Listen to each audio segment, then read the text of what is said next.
There is nothing wrong with your internet. Do not attempt to adjust your settings. We are controlling the podcast. We control the squealing and the screams.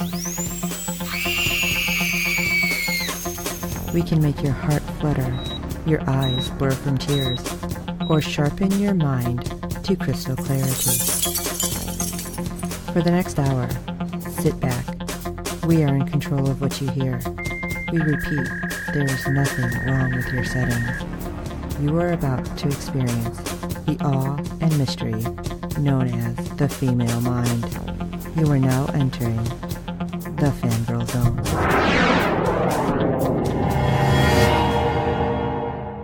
Hello everyone and welcome to Syfy Talk on the Fangirl Zone, a podcast where we discuss shows on the Syfy channel. I'm Sean, Fangirl S. And I'm Steve, and tonight we'll be discussing episode 1 of season 1 of Deadly Class. Okay, this is pretty cool.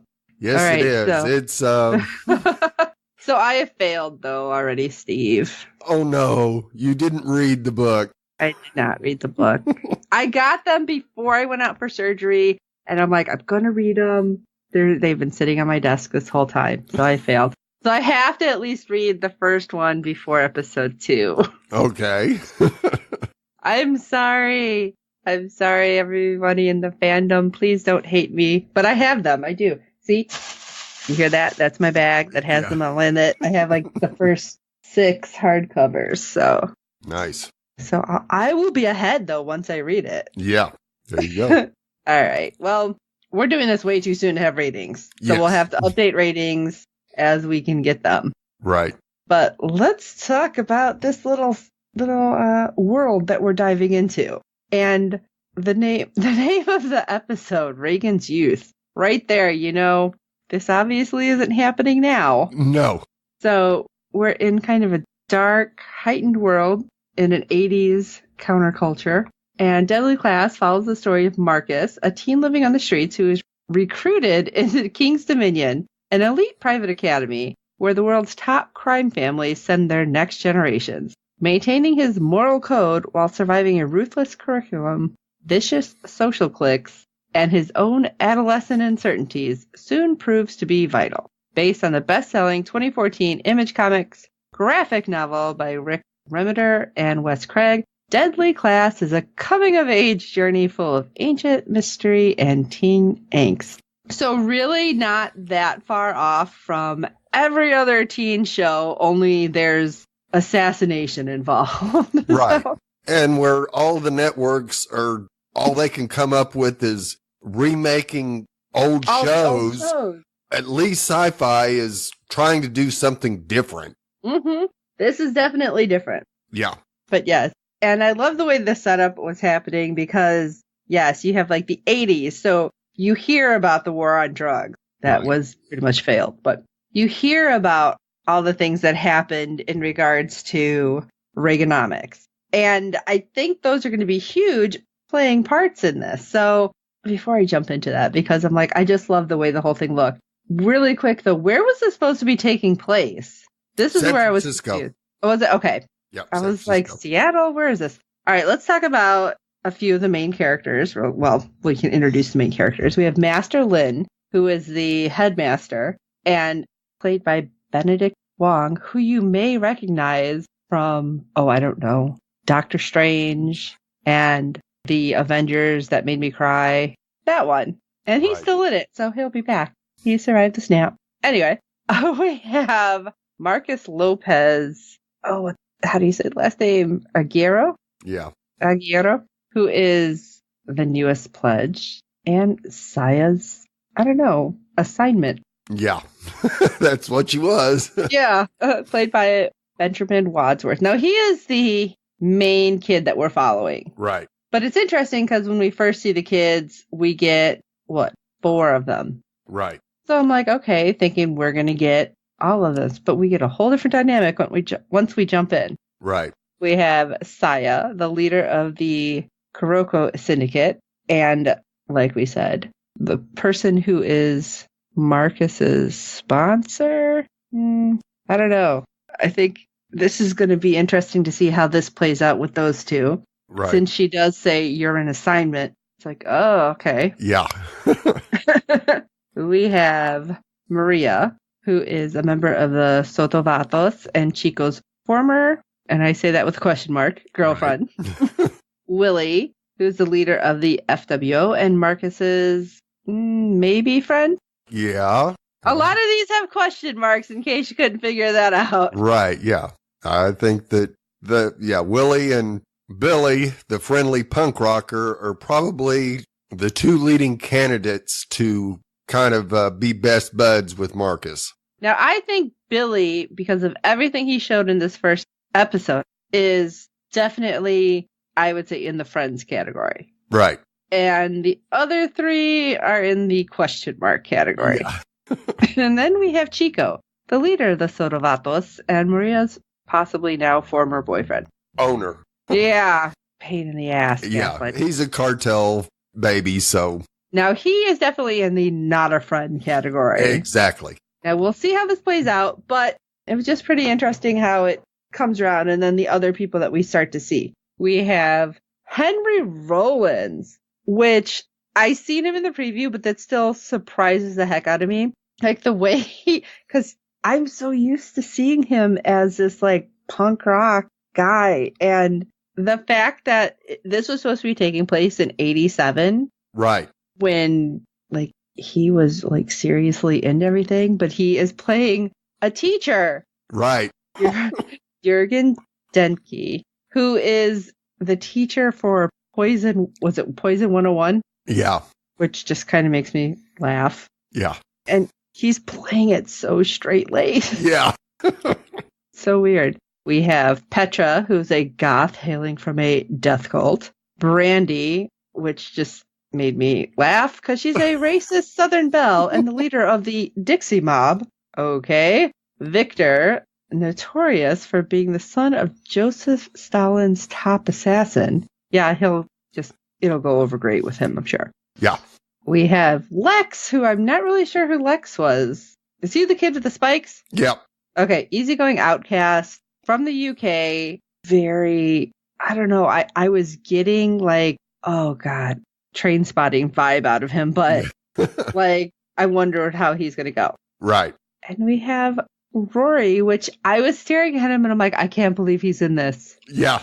And why do I hate him so much? He's played by Ryan Robbins, who you probably know him if you've watched anything on Syfy. Right. Or TNT. He was on Ghost Wars, Van Helsing, Sanctuary, Falling Skies, Continuum, Battlestar Galactica. He's almost up there with Mark Shepard. Right. In getting in all our awesome nerdiness. So he's pretty darn close. Yes. And then we have, how do you say it? Shabnam? Yeah. Shunned by his peers, the son of a wealthy banker, which I don't know if we've seen him this season, did we? Or this episode? I'm sorry. Him in this episode. So this is our cast of characters, but apparently we have all sorts of more information too. Why don't you jump in with this? All right. Per the New York Comic-Con panel, Deadline has exclusively revealed additional casting for this series. Brian Posehn will play metalhead Dwight Shandy. I met him. Oh, nice. I met him in person buying a t-shirt at Comic-Con. We have Erica Serra, who you may know from The 100, Eureka, or BSG, who will be playing Beheading 101 teacher DeLuca. And we saw her in this episode. And boy, does Willie have a crush on her. French Stewart from Third Rock from the Sun will play an unpredictable psych teacher, Scorpio Slasher. We did not see him in this episode.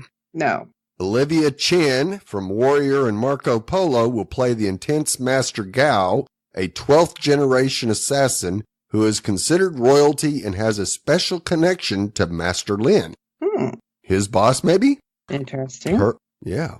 Ice-T will have a special voiceover cameo during a wild trip to the King Dominion crew takes. Okay. Nice. And no sci-fi show would be without, and I found this on IMDb, Christopher Heyerdahl from Van Helsing and Sanctuary will play Master Zane. No way. So, yep. So it looks like we've got a lot of big actors coming on this to help these youngsters along. So we'll see how that goes. Oh, man. This is going to be awesome. Now I just want to hurry up and get to the episode with Ice-T. Yeah. All right. Shall we jump into episode 1? Let's do it. Like I said, it's called Reagan Youth. And actually, I think it's actually numbered 00, which is going to mess me all up because they did this with another show and Jess and I had problems. But anyway, a disillusioned teen finds purpose and fights for survival at an elite academy for the deadly arts. I feel like I have to say it that way because I'm kind of stupid. The deadly arts. Okay. So there we go. San Fran. I guess had I read ahead, I would realize where we were. 1987. We're in a classroom and we have Master Lin explaining how an assassination caused 2 world wars and the Cold War. And suddenly we have a note from a pretty blonde girl with big hair. Yes, I remember the big hair. Yep. Very 80s. That was, oh, I hate to say it. That was back in my day. Mine wasn't as big as hers, but. Right. Brandy passes a note to Marcus, and Lynn uses his cane to stop Marcus from reading it. And right as Marcus is about to apologize, Lynn whacks her in the face instead of Marcus. Yeah. Whoa, hold on a minute here. Yeah, hit her nose. I don't know if he broke it, but there was blood. And after we see that single tear roll down her face, she recovers, looks back at Marcus, and licks the blood off her fingers. Yeah. Yeah. Okay. This is going to be a totally normal kind of show. Yeah, this is just your everyday high school. all-American high school. Right? But then Lynn is in the back of the classroom. You see a couple people snicker, too. You know, that she got whacked in the face. And he asks, if you had the opportunity, which would you kill? A thief, a child molester, or a world leader? Now, there's something to ponder. Yes, absolutely. Purge. Right? The more I think about it, I'm like, I wonder which one I would take out. Right. So then we get to go to yesterday. Going back, because a lot can happen in one day. Oh, and does it ever? Marcus is kind of wandering around, and he wonders what his father would have thought, knowing what he went through at the boys' home he ended up at, and what he had to do to escape as he looks upon a burned-out building. And apparently, several people died in a fire that we don't know if he caused, but he's not saying he didn't. Right. And he is now wanted by the police for murder. He's alone, he's homeless, and it's not easy living on the streets. As we see, he's kind of begging for change as he's drawing in a notebook, and you see somebody throw out part of a Big Mac, so he's dumpster diving and eating the food. Yeah. And it's pretty authentic the way they showed it, because it even had the styrofoam, like the old styrofoam container for the Big Mac. Yes. Things that I remember. I'm going to be really depressed in this season. I'm like, oh, I remember that from when I was little. Oh, but then we see him return to the homeless camp and greeted by Rory, who grabs his bag as he pushes him off, and he asks him, what do you got for me today? And the only thing he has is a picture that is of Marcus as a child and his father. Right. And he decides to take that. Oh, this is not good. No, I already don't like Ryan Robbins' character. No. As soon as we meet him, we don't like him. And Marcus tries to attack him and beat him up to get his picture back. That didn't go over well either. No. Because then he's told, if you try that again, I'll kill you, as he has a screwdriver up to his throat. Yeah. Well, we do hear his voiceover here talking about how this was the time when Reagan made so many cuts and all these people got let loose. Out. Yeah. And then you just think, oh, okay, this has got to be a big thing. Why else are you going to say it, right? Right. Because we do come back around to it. But he also says something along the lines of, you never know what's going to happen day to day. You can wake up with a knife or a screwdriver in your belly. Right. So I'm like, oh, well, you can wake up dead. Yeah. So he disappears, kind of trying to walk it off, because obviously you don't want to be there. The guy took the last thing you owned, and, well, he's totally said he's going to kill you. I don't think I want to stay around it either. No, I think it's time to take a walk. Yeah. So he's walking down an alley, and somebody walks past him and throws, down his half-smoked joint. And so, okay, Marcus picks it up. He's like, well, this is it. I'm at the bottom. I'm smoking some hippies roach that he threw out. Yeah. But apparently it was laced with something. Yeah. Apparently angel dust. And he starts to hallucinate, and he's like, oh no, is that what today is? It's Day of the Dead. Because ahead of him, there's a parade. That's, I'm sure, not ominous or anything. No, not at all. But it was cool to see him kind of turn the corner, and you hear Reagan on this TV. Oh my God, it was so weird. Sitting out in the alley.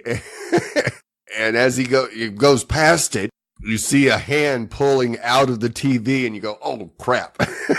Right. And he's like, this is bad.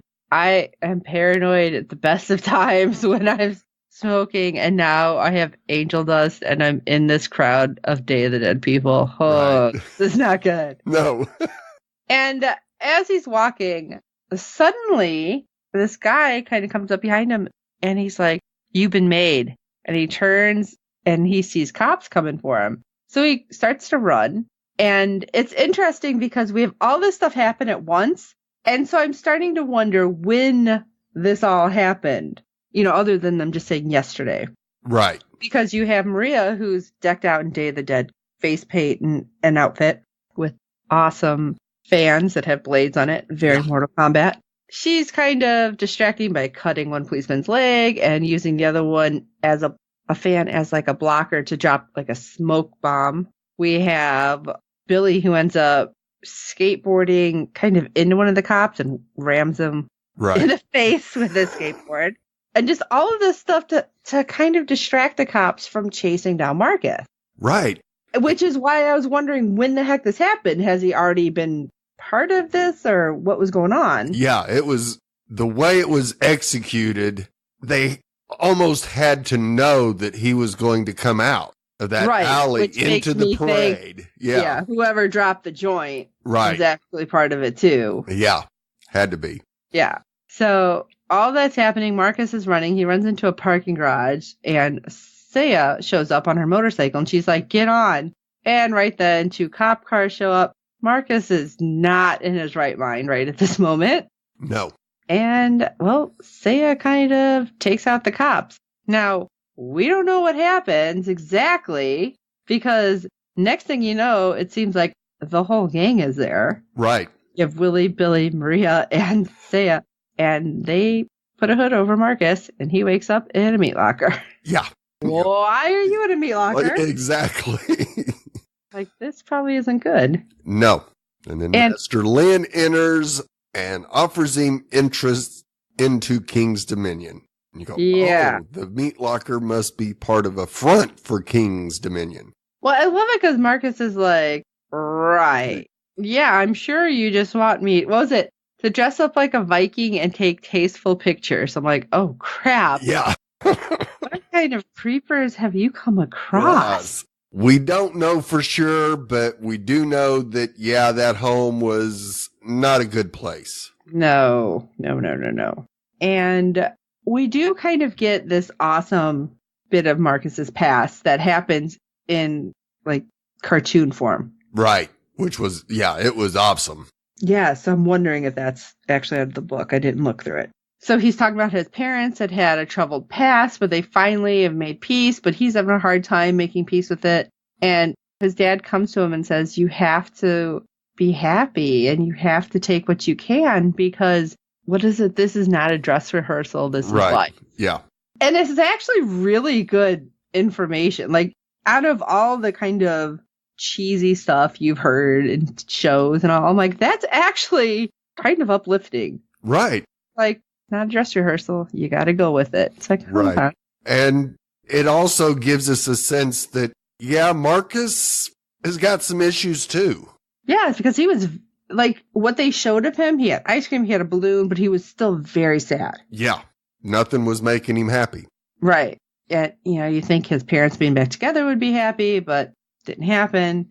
And they're walking along, and this is when you get that voiceover again about how Reagan cut costs and they closed a bunch of psych wards and let a bunch of people out who probably shouldn't have been out. Yeah. And, they show him trip as a child, his balloon flies away.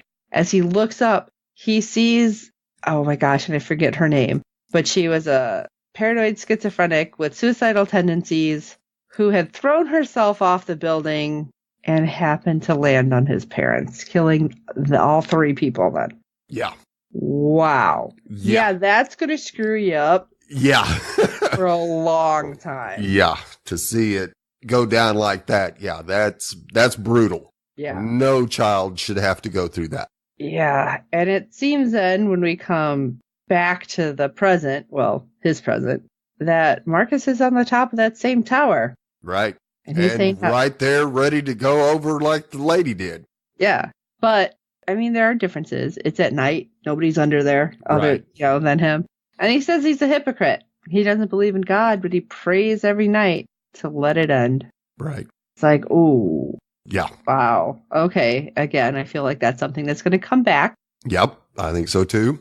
But as he's up there, all of a sudden, Saya's like, well, what are you waiting for? Wah! Yeah. Yeah. I almost fell when I wasn't up there. She's like, yeah, I know it's a private moment, but I can't let you do this. And she's telling him everything that I think any kid who is in that situation wants to hear. Oh, of course. As she kind of goes over by him, up on the ledge with him, grabs his hand, and she's like, I know how hard it is, but you don't have to feel alone. And then she kisses him. I'm like, what the hell is happening? Right. What time are we in? Has he known her? Is this some weird thing? Is her lipstick drugged? This is everything I'm thinking. But apparently it worked because next thing you know, we see Marcus on the back of Saya's motorcycle and he's got his arms around her waist holding on. Well, first of all, you're on a motorcycle. You need to hold on. Yeah. But they kind of show her face where I couldn't quite get what she was thinking. Was she supposed to be ugh, disgusted, or is she okay, this is weird, this could work? There's a lot of things I was trying to figure out just by her face. Right. And it was only a few seconds. Right. And she wasn't really giving anything away. No, she wasn't. Not like with Brandy and licking the blood off her fingers. You kind of go, oh my God, she's going to jump him right there in the class. Yeah. But that turned out not to be the case either. So. Right. Yeah, this is going to be real interesting, not being able to really tell what's going on in certain people's heads. Yes, it's very good too. And so they end up walking into a meat shop and we see those kids again. Yep. And we get them telling them, okay, there's rules. You never give away where we are because you might end up in this meat shop. Yeah. And they end up in the meat locker and he's like, the hell is going on? And then a secret passage opens. And a figure shows up to escort him inside. In old monk's clothes. Yeah. It's ooh. Is he taking a vow of silence? What's going on? It's weird. They end up taking him to Master Lin's office, and he, of course, decides to be curious and touch things that he probably shouldn't. Right. Master Lin shows up, and he's trying to hurry up and put away the sword that I thought he was going to drop, I swear. Yes. And then we get the background of King's Dominion, how it was founded by Lin's grandfather when he came to America and was basically treated horribly, and he realized he needed a way to rise up. Right. And then next thing you know, he offers Marcus a way to focus and learn and free yourself as he opens up a box on the table, and it's the school blazer. Right. And I love it because what does Marcus say? Not yes, I'll do it, anything. He's just drops the F-bomb. Right. Okay, guess he's in. Yep. So, of course, we get to see the first day of class, and it starts out with Marcus taking a shower and getting cleaned up for his first day of class. And can't tell when the last time he actually had a shower and brushed his teeth and put on clean clothes. But he goes in and gets his books. I loved this scene. Yeah. Because you have Poison 101. Yep. You have the Anarchist Cookbook.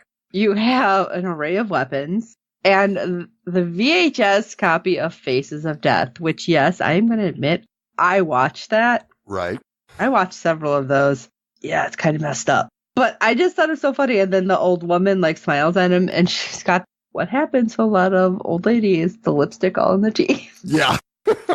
Which I just thought it was hilarious. I don't know why I felt like this was the comic relief for this. You know, everything was getting so tense. So I just thought this was hilarious. And of course, I'm trying to figure out what some of those weapons were. Right. Yeah, I wasn't sure what some of them were. That's pretty impressive. Yeah. And of course, as he's walking down the hallway, other students are checking him out.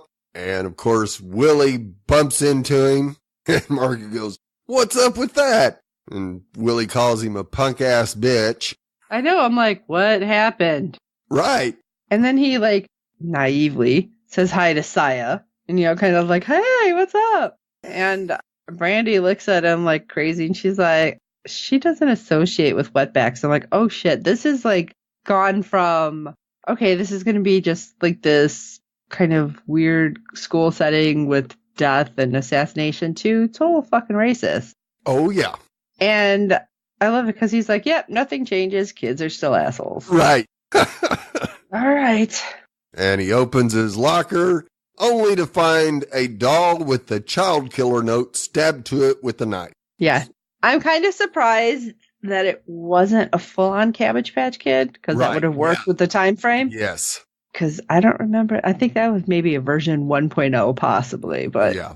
And Maria comes up and tells him that he has quite the reputation and half the kids are scared of him and the other half want to test him to see if he's real.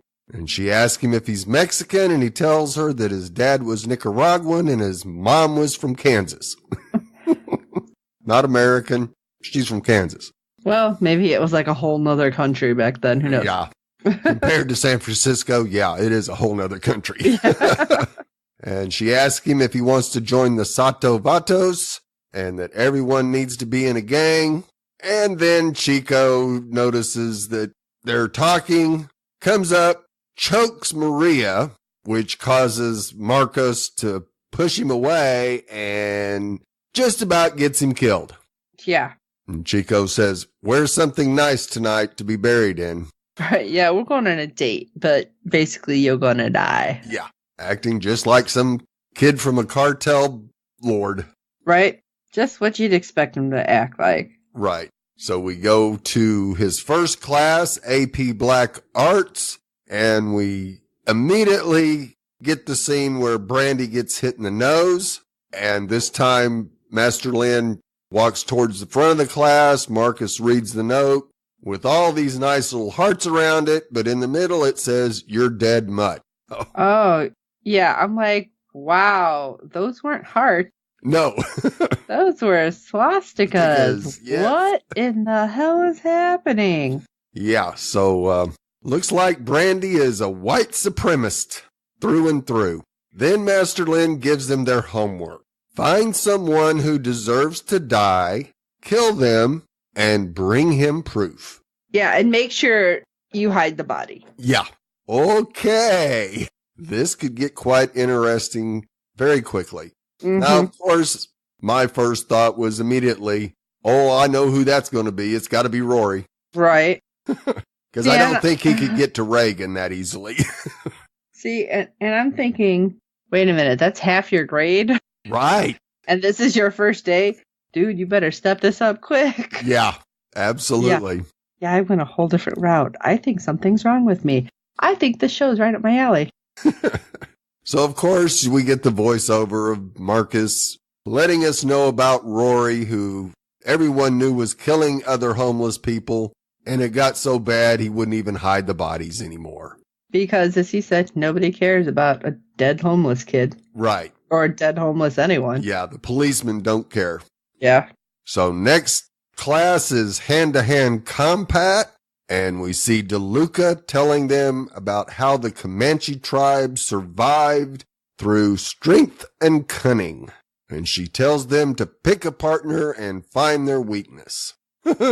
And of course, we see Billy just getting manhandled by this other guy and just using a little, not intimidation, but kind of intimidation. Yeah. Flip it remarks. I'm not saying that right. I feel like I'm saying it wrong. Flip it remarks. Flip it. But yeah, it's all about basically, he's like, I know you're this crazy supremacist, but I think you're kind of digging me. Yeah.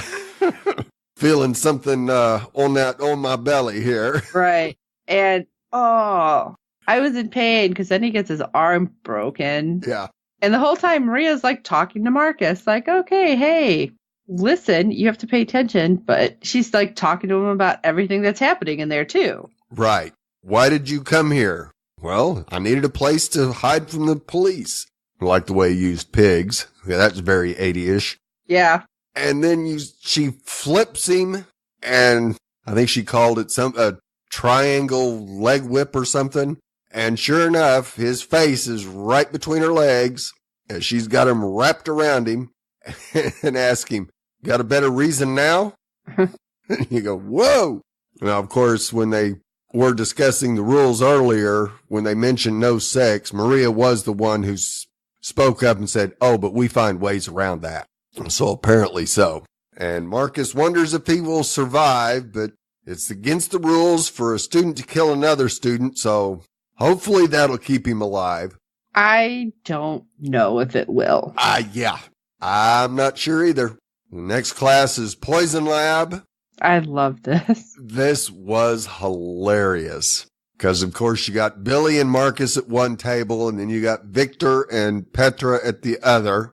And Billy wants Marcus to distract Victor so he and Petra can put something in Victor's drink. And, of course, he does. He knocks his book off, asks Victor to grab it. And, of course, Victor's not going to get up and grab that book for him. He says, get it yourself. I thought that was funny because I'm like, come on, are you that stupid? Yeah. But apparently he kind of is, because if you're big and cocky, you are kind of stupid, apparently. Yeah. And of course, that gives Billy and Petra time to pour the liquid into his drink. And within seconds, Victor requests to be excused, but the professor makes him sit down. And I think it was because he was cocky. Yeah. Oh, he even says it was. Yep. And of course, loved it. The diarrhea flies. And the professor tells Victor he is too cocky and brought this on himself, and then tells Billy to get the mop. Yeah, I think Billy died a little then too, like, aww. Yeah. And then it's lunchtime, and Marcus goes through and gets his food, which apparently what doesn't. Was that? I don't know. Chicken feet? Yeah. It was not real appealing. I'm like, I'll tell you, I was just at the pet store today, and I could have bought my dog some chicken feet. Is this a thing that people actually eat, though? Like, or is it just, hey, here's some weird random stuff? Well, it was Oriental cooked, so it may be something that... Is it a thing? It might be. So weird. Yeah, absolutely. But because of him sitting and everybody looking at him, Billy joins him, and we get to have a whole rundown, and we get all the information of all the cliques, or as they call them here, gangs. Right. I still am going to say cliques because it's pretty much the same thing. Absolutely it is. And cliques was a thing in the 80s. Yeah. Which was great because when they turned to the Dixie Mob, Brandy's flipping Billy off. But it was weird, too, because he tells Marcus, well, we're just rats. Right. Marcus is like, well, that's kind of harsh. Because I think at this point, everybody's thinking a rat, somebody who's telling on everybody, right? Right, yeah. And he's like, no, we're just the unaffiliated group. He's like, you got the bones, right? Which was weird because we seen that earlier. I had no idea what that was supposed to be. Right. Or why, I should say. Like, he got this weird pretty box with rat bones. Right. But we find out about the graveyard. That's not a graveyard. No, that's the roof. Yes. Where the kids who don't associate with any of the groups hang out. And there he meets Petra and Lex. And they warn him about Chico, that he doesn't stop, and ask him who he would like to kill. And we see him tell them was Ronald Reagan, as he blames Reagan for the death of his parents. And I love how they just laugh. Yeah. Yeah. Like, yeah, good luck with that. But you never know, because we see something later that made me kind of stop. Right. Which we'll get to it. But I was like, hold on a second. Yeah. This is not out of the realm of possibility yet. No. So we'll get back to that. So he goes in, and first we see Maria in the bathroom where she's trying to open a prescription, drops it, and it rolls outside the stall. Saya gets to it before she can, and it's valproate. Now, you being the expert in this. Oh, the expert. More than I am, that's for sure. I believe it was to treat bipolar disease. Now, it's also used for a couple of other things, but I kind of thought that more than likely Maria could be very much bipolar. That would actually work with what we've seen. Right. But it's also for like epilepsy. Yeah. And migraines. Mm-hmm. But I was like, when I heard it, I was thinking, okay, valproic acid is what I was thinking right away. And I'm like, could she be having seizures because of Chico possibly harming her enough? But really, bipolar, I think, works much more with what we've seen with her character so far. Right. Now, we may have to change it as the series goes along, but for right now, we're going to say bipolar. Yeah.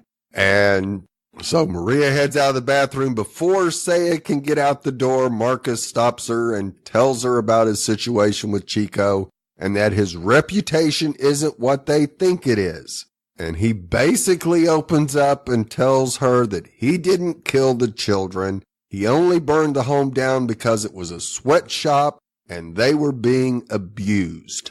Not only physically, but probably mentally as well as sexually. Yes. And he does say, yeah, I did hurt some of the guard, but that was different. Right. Somebody else killed the kids and the police are pinning it on me. Which is making me wonder, okay, if he had that happen, why is he there? Did somebody there do it to bring him in? That's a possibility I hadn't thought of. I've watched too many of these weird things. Right. Well, and we find out that Billy's dad is a cop, a dirty cop, but a cop. Yeah. So anything's possible. So Saya informs him that Chico will kill him. Damn the rules, and he should run. So, of course, Marcus grabs his bag and starts heading towards the door, only to run into Maria, who seems to have a black eye. Yeah, I'm like, wait, we just seen her a second ago, and she just had, like, mascara all running down. Right. How did this turn into a black eye? Not that it couldn't. Right. So, of course. Says, yeah, Chico's going to do worse to you, he said. I was like, damn, okay. So she got hit because Chico's mad about Marcus? Yeah. Well, that's how they are. If they think you're their property, you don't talk to anybody else. Yeah. And so Marcus turns right around, heads out to the courtyard, finds Marcus and his gang, and at least gets one solid punch in before the gang members grab him, and Chico gets the upper hand. He bloodied his nose pretty good. Yeah, I thought that was pretty impressive that he got Chico, well, basically before Chico can realize it. Right. Then Chico pulls a knife and is about to kill Marcus, with Willie watching when Master Lin calls him off. But I liked what happened before that. Okay. Because Marcus was basically like, you know what? They're going to kick you out of school because you're not supposed to do this shit here. But not just that. Who are you trying to impress? Because I've got nothing to lose. So you've got everything to lose at this point. And the look on Chico's face when he said that, like, you've seen that Chico knew he's not wrong. Oh, absolutely. He got embarrassed by having this kid come in and get the first shot on him. And with Chico knowing this, I mean, you don't know what's going to happen if he gets kicked out and he goes home. I mean, what are you going to tell your cartel dad? Yeah, but I killed a guy. Okay, but your dad's probably going to be pissed because you're supposed to learn how to kill all sorts of people. Right. this is a really weird conversation that I'm saying out loud now. But, I mean, Marcus was right. He's like, I've lost everything. I've got nothing else to lose. And you got everything to lose. That's right. Your rep, your prestigious school, and your gang. Yep. So now what? I was like, damn. So, of course, Chico tells Marcos that he won't be so lucky next time. I guess we'll see. Yeah, we shall see about that. So Marcus leaves King's Dominion and heads back to the homeless camp as Willie pulls up beside him and basically makes him get in the car. At gunpoint. It's like, okay, well, you're not at school. Get in the car. Yeah. So Willie tells him that they are lab partners on Lynn's killing assignment and wants to know if Marcus has any ideas. And he shows him the drawing of Rory. We knew that had to be it. Oh, yeah. And they sort of bond over a comic book discussion of Indy versus Marvel. Almost. Yeah. Yeah, almost. Somebody was a little too into Marvel and the Dark Phoenix saga. I think it was pretty bad when Willie was ready to kill Marcus because he didn't believe that Dark Phoenix saga topped everything else. Right. Okay, now we've had discussions about comics before at work, but I don't think anybody's willing to take anyone out over anything. Right. But apparently Willie is very much a comic book guy. Yeah. And then after that scene, they find Rory at the camp, and you see Willie pull the gun out and aim it, but he can't pull the trigger. You go, what? I was surprised. What? And he turns around and throws it against the wall, and you go, don't do that. Like, that's how people get shot accidentally. Yeah. But I was like, hold on a second. I thought he was supposed to be this big gang guy that was sent here. No, he's a pacifist. It's his mother who's the actual leader of the FWO. Oh, crap. And next thing you know, we see Rory pops up. He's like, what are you doing? And decides to chase them down. Yeah. He was going to make good on his promise to take Marcus out. Yeah. But Marcus is the one who gets away, and Willie is the one who gets cornered. And just as it looks like Rory's going to try to finish Willie off, Marcus comes up from behind and knocks Rory down with a large pole. I thought it was wood, but I don't think so. I think it was a pole. Oh my gosh.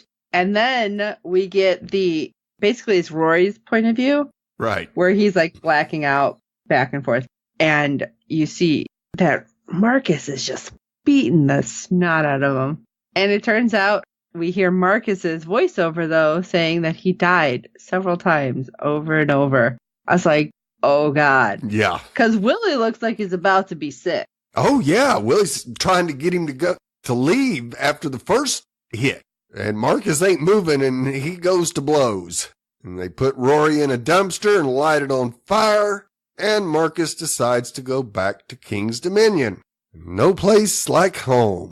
So back at Old Dominion, Marcus runs into Maria, minus the black eye.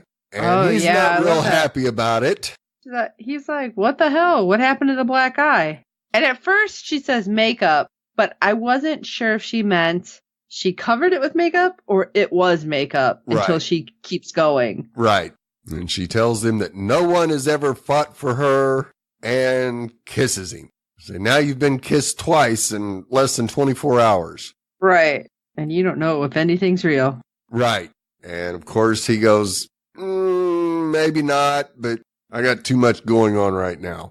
And she starts to walk away and then invites him to the graveyard where Petra has cooked up some moonshine, and he lets her know maybe. Goes inside and Master Lin is waiting for him and asks him what he wants from King Dominion, and he replies with a reason to wake up. And Marcus asks him about how to respond to shitty things. Yeah, okay. I don't know how to respond to that question. Yeah.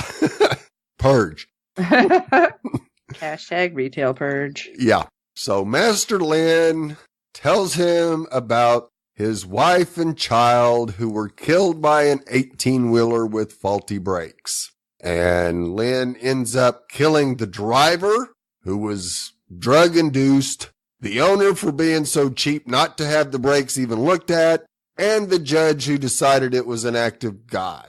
I was pissed for him. Yeah, but it took him several years of sleepless nights to get over it. And as they go down into the building, lower levels, Master Lin shows Marcus his room, which at first glance it looks more like a storage room, but there is a bed, which is more than Marcus has had in years. Which is why I don't think he cared that it was a storage room. No, not at all. Because, yeah, you see him mopping like the slop sink in there. Yeah.